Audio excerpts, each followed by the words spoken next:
Wow!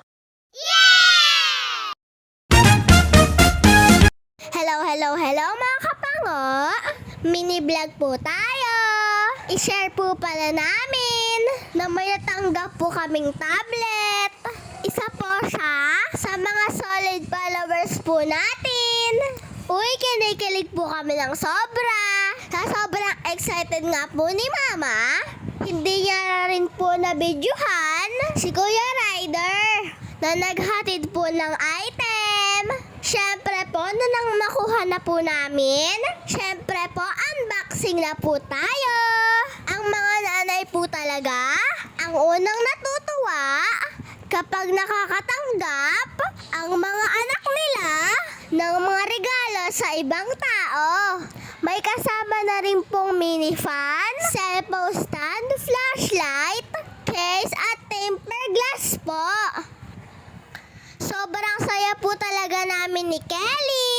Nagulat po talaga si Mama yung nagchat po si Miss Cheng.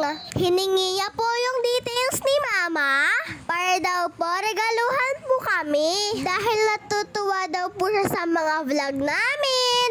Lalo na po kapag nagbo-voice over po kami. Hindi po namin in-expect sa munting pagbablog po namin na may napapasaya po kaming tao.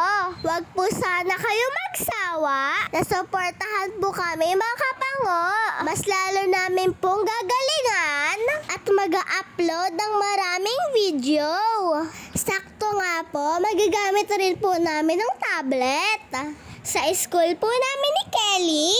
Lalo na po ngayon, asynchronous po yung pasok. Dahil sa init po ng panahon, at dami po namin ginagawa at isusulat.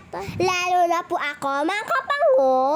Minsan na nga po, sumusuko na po ako Charis!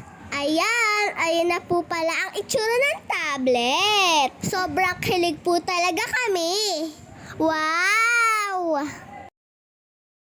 Ang sobrang saya po namin. Napasayaw na din po ako mga kapango. Kikilig po ako mga kapango. Maraming salamat po, Miss Cheng. Kami po ang napili niyong bigyan ng blessing.